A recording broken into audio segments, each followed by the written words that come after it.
Hello and welcome back to Black True Crime. This week we are back with another alleged police brutality video. Now you might be wondering, how is police brutality alleged? Well, this is a very confusing case, so I ask that you watch the video in its entirety so that you can fully grasp the case, and leave a comment down below about what you really think happened in this case. Today's case, we're going to be talking about Chavis Carter, as you saw in the title and the thumbnail, and we're going to be talking about his mysterious suicide that some people actually think is a police homicide. Now, just to give you a little backstory about Chavis, he was 21 and he was from South Haven, Mississippi. At the time of his death, both of his parents were still in his life, and they have always been in his life, and he had a pretty stable relationship with his parents. At the time of his death, he did not have any children, but he was in a very stable relationship with his girlfriend. In fact, as this video goes on, we're going to see how connected him and his girlfriend actually were, as she pops up again in this case, although not being physically at the scene of the crime. So moving into the case and what actually happened. On July 29th in 2012, Chavis Carter was a passenger in a pickup truck that was stopped by police in Jonesboro, Arkansas. Jonesboro, Arkansas is located in the northeastern area of Arkansas and is actually the largest city in the area. It is also close to the border. Now, on this day, when the police pulled over Chavis and his two friends, he was not the driver. However, he was the only black person on the scene. Now, to some people, you may wonder, why am I bringing up that he was the only black person on the scene? Well, this is going to become very evident in this case that he was treated differently due to the color of his skin. So him being the only black person on the scene is actually very important to the fact pattern of this case. At the time of the traffic stop, although Chavis was not the individual driving, he was still required to show his license to officers. Now, I want you to leave a comment down below if you have ever been in a traffic stop and you were not the individual driving, but yet you were still required to show your license or identification. When officers ran his ID, they learned that there was a warrant out for his arrest in Mississippi. Remember, he's originally from Mississippi before he moved to Arkansas. So due to this, he was asked to step outside of the vehicle. When he stepped outside the vehicle, he was searched once and then placed into the back of the police cruiser, uncuffed. The car and the men were then also searched, and by men I mean his two white friends that he was with. When the car was searched by police, drug paraphernalia was found underneath a seat where one of his friends was sitting. After this, he was taken out the car again, searched again, and then placed back into the police cruiser for a final time, but this time being handcuffed. As he was being placed back into the police car, his two white friends were being interviewed. And although they found drug paraphernalia under one of their seats, they were released and they were allowed to just get back in the car and drive off, while Chavis sat in the back of the police cruiser.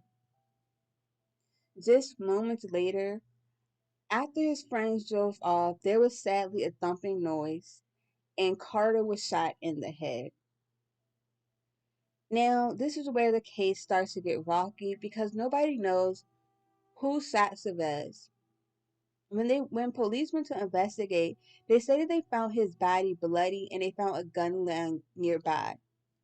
Jonesboro police say that Carter concealed a gun, and while handcuffed, he raised the weapon and shot himself in the head.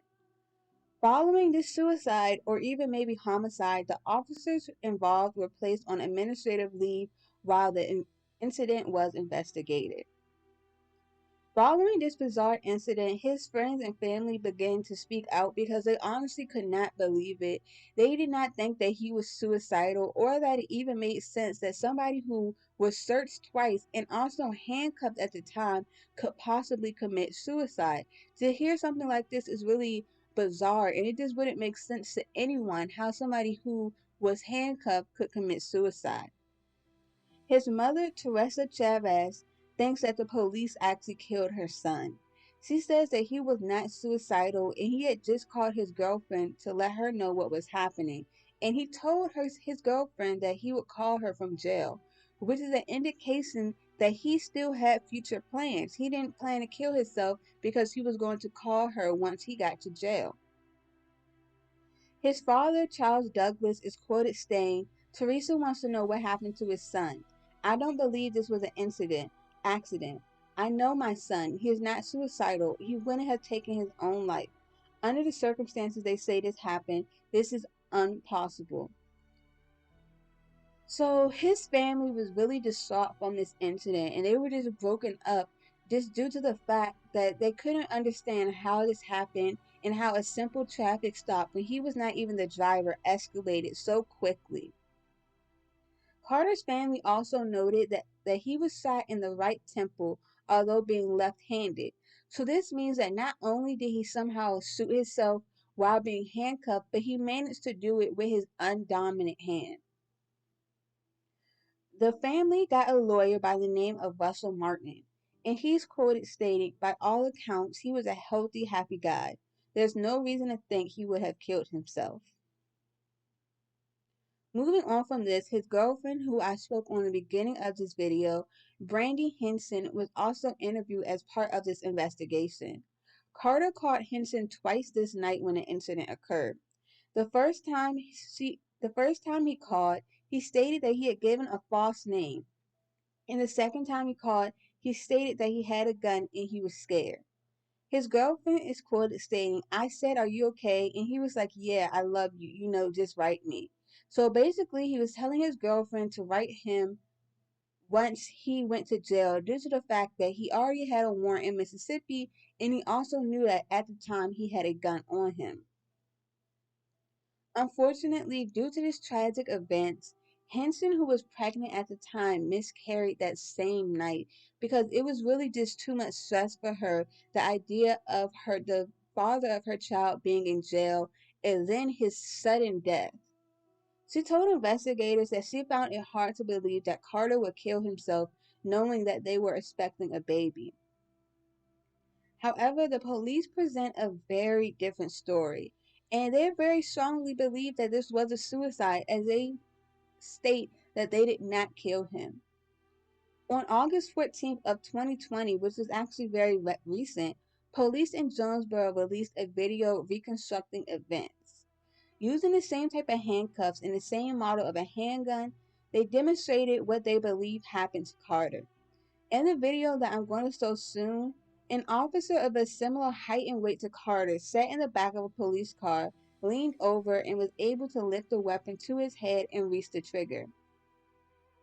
Following the release of the footage reenacting the events that occurred, the police chief also spoke out about the incident. He stated that it's possible that Carter hid the gun in the police car after he was searched the first time, but before he was handcuffed. He is quoted stating, "It's obvious they did miss the weapon on the first search. It is likely since he was placed into the car unhandcuffed the first time that he had an opportunity to stash the weapon in the car.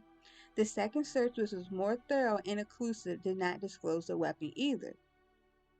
So this means that the chief of police is admitting that his officers are not trained properly enough to do a police search and to find a weapon on somebody if this was what actually happened.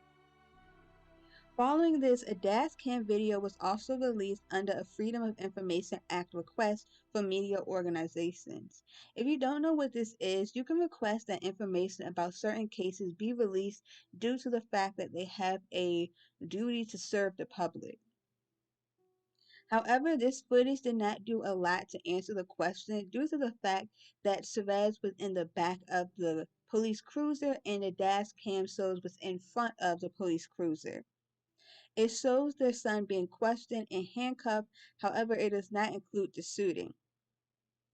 But the police who were on the scene alleged that when they first pulled up to the pickup truck in which he was riding, the other two gave their identities, but Carter identified himself as Lorianne Bowman. But in the dash cam video that was released, Carter can be heard spelling his own name. So once again, this just shows inconsistencies within this case, because his girlfriend said that he did say he gave them a fake name. The police are saying that as well. But then on a dash cam video, he's clearly heard spelling his own name. So from the witness accounts that were released, one of the witnesses, who is Jamie Anderson, told officers that she noticed a pickup truck driving around suspiciously and she saw when police stopped the vehicle. So the pickup truck that she is referring to is the one that Chavis Carter and his two friends were in. She said she saw the police officers separate Carter from the others, and 15 minutes later she heard a loud pop. Anderson told an officer the police car windows were closed and that the officers were standing outside of the car when she heard the pop. When asked about the news account and a belief by some that the police car killed Carter, she shook her head in disapproval and said that she did not personally believe that. Another witness, Jason Parmenter, said he was at a good friend's house playing cards when they got a call from Anderson, the witness from before, saying that she saw a white pickup truck which had been driving around suspiciously and was parked in front of her house. This witness said that his friends called the police and he watched as officers arrived on the scene and handcuffed the three men in the pickup truck. Later, he said he watched as someone in another car drove up and talked to officers while Chavis was in the police car. He said that when that person drove away later, he watched the officers scurrying back and forth between their cars. So from their account, I'm getting that they're alleging that a random person drove up and shot Chavis, but this actually goes against his friend's account from the witness statement that all the windows were down and the police were up in the police cruiser, because he obviously said this as a way to say, well, all the windows were up, so there's no way the police shot him. But then the friend is saying that a random car drove by and shot him, but if the windows were up, as your friend is saying, so how did this happen? Unless there was a damage to the police vehicle, which was never released or was never towed. So for the final report on this case, 76 pages were released on his death. And due to the police report, the autopsy found methamphetamine, an anti-anxiety medication, and other drugs as well as alcohol in his system. From this, his death was ruled a suicide. However, more pressure was put onto the police, and this was mainly after George Floyd's death, where people really began to take Black Lives Matter more seriously. So due to this, they released a 4-page news release. From this news release, officers described a cell phone video they found of Brandon Baker, who was one of the friends that were on the scene, smoking marijuana with two children about 10 years old. At this time, Baker was still in jail in Greene County, Arkansas on an aggravated burglary charge. Detectives say that Baker admitted that he asked Carter to bring a gun with him the night the police pulled him over. Officers say it was the same gun Carter used on himself. Now, before I began to record this video, I looked up his name on the inmate search to see if he was still in jail, and he is currently not in jail any longer. But one thing I want to point out is the fact that the two friends were able to drive away this night, and officers obviously had information about them as well if they found these two videos of him smoking marijuana with kids who are only 10 years old, and also the fact that he was in jail after this incident. However, Chavis was the only person who was detained this night. So moving on from that, the most recent update in this case really came from Benjamin Crump, who held a news conference in Jonesboro basically to announce that the Justice Department is getting involved in this case. And if you don't know who Benjamin Crump is, he worked with other families such as Trayvon Martin and Michael Brown. However, this really never went anywhere, and I know this is like a cliffhanger, but this really is where this case ends. To this day, nobody fully knows what ever happened to Chavis Carter, and nobody was ever found responsible for his death. So whether he shot himself or not really remains in the air. But moving from that, there's still more problems in this case even before his death. This due to the fact that he even would have the chance to kill himself, but he was searched by the police twice. So that shows that there's something obviously wrong with how they're searching people, that he's able to have an entire gun on him without the police finding it. It's also questionable the fact that his friends were able to drive away, but he was the one who was handcuffed Although the traffic stop was for his friend who was driving, and they also found drug paraphernalia in the car connected to his friends. There are so many loopholes and flaws within this entire case that are not answered, and this is why it is so important to put pressure onto the police and onto our officials, because we need change in our criminal justice system. Thank you so much for watching today's video, and I want you to leave a comment down below about how you feel about this case. As always, please remember to remain respectful, as this is a life that was lost and his family is still mourning. He had a child that was on the way that was miscarried due to the loss of his life. So please remain respectful, but still feel free to share your opinions. I will see you in next week's video, and once again, thank you for watching.